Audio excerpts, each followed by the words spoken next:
Hello students, आज हम पश्चिमी राजनीतिक विचारक पेपर के अंतर्गत प्लेटो के साम्यवाद के सिद्धांत के बारे में अध्ययन करेंगे। प्लेटो ने अपने आदर्श राज्य में सबसे ऊपर दार्शनिकों को तथा बीच में सैनिकों को रखा है। वे कहते हैं कि इन्हें भ्रष्ट नहीं होना चाहिए तथा इन्हें भ्रष्टाचार से दूर रखने के लिए उन्होंने शिक्षा प्रणाली बताई जो कि भीतरी भ्रष्टाचार से दूर करती है तथा बाहरी भ्रष्टाचार से दूर करने के लिए उन्होंने साम्यवादी व्यवस्था बनाई, जहां शिक्षा प्रणाली आत्मा को प्रज्वलित करती है, वहीं साम्यवादी व्यवस्था बाहरी प्रलोभनों के प्रभाव को रोकती है। प्लेटो मानते हैं कि व्यक्ति परिवार और संपत्ति के आकर्षण में फंसकर निजी स्वार्थ को सर्वोच्च प्राथमिकता देते हुए सामाजिक जीवन के प्रति कर्तव्यों की अवहेलना कर सकते हैं। अतः संरक्षक वर्ग के लिए प्लेटो ने एक नवीन सामाजिक व्यवस्था का सुझाव दिया, जिसके दो प्रमुख तत्व हैं। प्रथम संपत्ति विषयक साम्यवाद और द्वितीय परिवार विषयक साम्यवाद या स्त्रियों का साम्यवाद। संपत्ति संबंधी साम्यवाद। प्लेटो की धारणा है कि निजी संपत्ति व्यक्ति को स्वार्थी, लालची और हीन बनाती है और राज्य की एकता तथा न्याय को संकट में डाल देती है। अतः प्लेटो ने अपने आदर्श राज्य के दार्शनिक शासकों और सैनिकों को व्यक्तिगत संपत्ति से वंचित रखा है। उनके अनुसार शासकों व सैनिकों के पास अपनी भूमि, भवन, वस्त्र आदि पर कोई अधिकार नहीं होगा। वे सरकारी कक्षों में रहेंगे, सरकारी वर्दियां पहनेंगे और सरकारी भोजनालयों में निःशुल्क खाएंगे पिएंगे तथा उन्हें वेतन भत्ते भी नहीं मिलेंगे। संपत्ति संबंधी साम्यवाद की विशेषताएं। इसकी पहली विशेषता यह है कि यह साम्यवाद सभी नागरिकों के लिए नहीं, वरन केवल शासक और सैनिक वर्ग के लिए ही है। दूसरी जो इसकी विशेषता है कि इसका उद्देश्य राजनीतिक है, आर्थिक नहीं। अर्थात आधुनिक साम्यवाद की तरह इसका उद्देश्य आर्थिक विषमता दूर करना नहीं, वरन राजनीति और शासन व्यवस्था को दोषमुक्त करना है। तीसरी विशेषता है कि यह संन्यासवादी साम्यवाद है, क्योंकि यह अभिभावक वर्ग के पास अपनी कही जाने वाली कोई वस्तु नहीं छोड़ता। घर, परिवार, स्त्री, संपत्ति सबका त्याग कर देना अनिवार्य हो जाता है। अब है परिवार विषयक साम्यवाद। प्लेटो अपने संरक्षक वर्ग के लिए निजी संपत्ति का निषेध करने के साथ साथ उन्हें निजी परिवार से भी वंचित कर देते हैं, ताकि वह कुशलतापूर्वक अपने कर्तव्यों का पालन कर सकें।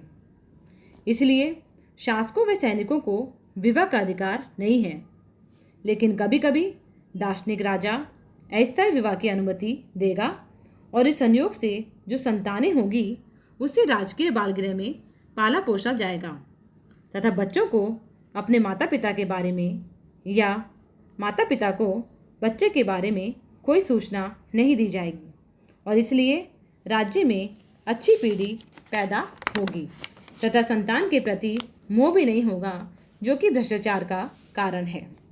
प्लेटो की मान्यता है कि निजी संपत्ति एवं परिवार एक दूसरे से जुड़े हुए हैं तथा परिवार वह संस्था है जो कि व्यक्ति को संपत्ति उपार्जन के लिए बाध्य करती है।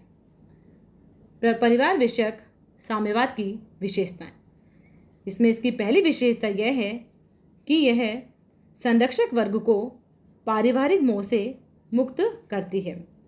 अर्थात प्लेटो परिवार को एक ऐसी घातक संस्था मानते हैं जो व्यक्तियों में संकीर्ण मनोवृत्ति तथा स्वार्थपूर्ण भावनाएं उत्पन्न करती है।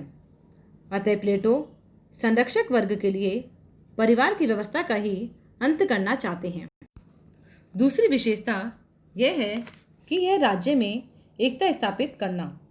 प्लेटो परिवार के अनुसार परिवार व्यक्तियों में तेरे मेरे की भावना उत्पन्न करता है प्लेटो राज्य के हित में पारस्परिक संघर्ष की इस प्रवृत्ति का अंत करना आवश्यक मानते हैं। तीसरी जो इसकी विशेषता है वह यह है कि महिलाओं की मुक्ति तथा समान अधिकार। प्लेटो के अनुसार परिवार एक ऐसा स्थान है जहां मनुष्य की प्रतिभा का हनन होता है और पत्नी की मानसिक शक्ति चौके चूल्हे में बर्बाद हो जाती है। इसलिए प्लेटो स्त्रियों के हीन जीवन का अंत कर उन्हें सार्वजनिक क्षेत्र में कार्य करने के लिए उपयुक्त बताते हैं। चौथी जो इसकी विशेषता है वह है श्रेष्ठ संतति की प्राप्ति। प्लेटो कहते हैं कि राज्य के हित में यह जरूरी है कि आने वाली संतति श्रेष्ठ नस्ल की हो। इसलिए उचित आयु के केवल सर्वोत्तम स्त्रियों और पुरुषों को ही विवाह सूत्र में बांधा जाएगा तथा बच्चों का पालन पोषण राज्य अपने शिशु गृह में करेगा तथा बच्चों को अपने माता पिता के बारे में या माता पिता को बच्चे के बारे में कोई जानकारी या सूचना नहीं दी जाएगी और इसलिए राज्य में अच्छी पीढ़ी पैदा होगी तथा संतान के प्रति मोह भी नहीं होगा, जो कि भ्रष्टाचार का मुख्य कारण है। प्लेटो के साम्यवाद की आलोचना। प्लेटो के साम्यवाद की अनेक आधारों पर आलोचना की गई है। आलोचकों का कथन है कि यह अर्ध साम्यवाद है। यह राज्य में दो राज्यों को जन्म देता है। यह एकता के स्थान पर विघटन उत्पन्न करता है तथा यह अतिवादी, अस्पष्ट और मानव प्रकृति तथा स्वभाव के विपरीत है। प्लेटो के साम्यवाद का विचार अत्यंत अव्यवहारिक है और इसलिए अरस्तु ने उसे उसी समय नकार दिया था। इसकी पहली आलोचना हम इस प्रकार देख सकते हैं कि समाज का दो भागों में विभाजन। प्लेटो ने अपने साम्यवाद के द्वारा समाज को दो वर्गों में बांट दिया है। एक वर्ग वह है उत्पादक वर्ग, जिसके पास संपत्ति और पत्नियों पर व्यक्तिगत स्वामित्व है, और दूसरा वर्ग वह है प्रशासक वर्ग, जिसके पास कोई निजी संपत्ति नहीं है। दूसरी जो इसकी आलोचना है वह है परस्पर विरोधी तत्व। अरस्तु कहते हैं कि एक तरफ तो प्लेटो संस्थाओं को मानव मन की उपज बताते हैं और दूसरी तरफ वह परिवार जैसी प्राचीन संस्था को ही मिटा देना चाहते हैं।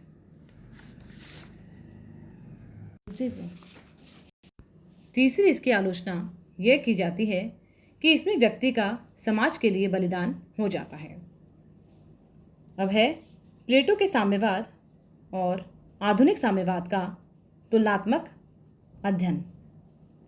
दोनों में समानता यह है कि वे एक शुद्ध शासन की कामना करते हैं, लेकिन दोनों में अंतर के भी कई बिंदु हैं, जिसमें पहला यह है कि प्लेटो का साम्यवाद काल्पनिक है जबकि आधुनिक साम्यवाद व्यवहारिक है और दुनिया के कई देशों में यह आया है। दूसरी जो इसमें है वह यह है कि प्लेटो का साम्यवाद समाज के दो ऊपरी वर्गों तक सीमित है, जबकि आधुनिक साम्यवाद पूरे समाज को समाहित करता है। तीसरा जो इसमें अंतर है वह यह है कि प्लेटो के साम्यवाद में निजी संपत्ति और निजी परिवार दोनों वर्जित है, लेकिन आधुनिक साम्यवाद में केवल निजी संपत्ति वर्जित की गई है। अर्थात प्लेटो के साम्यवाद पर विचार करते हुए प्रोफेसर बार्कर ने कहा है कि प्लेटो का साम्यवाद वैराग्यवाद का मार्ग है। द्वारा प्लेटो ने राज्य के संरक्षक वर्ग के लिए वैराग्य का मार्ग खोल दिया है। धन्यवाद।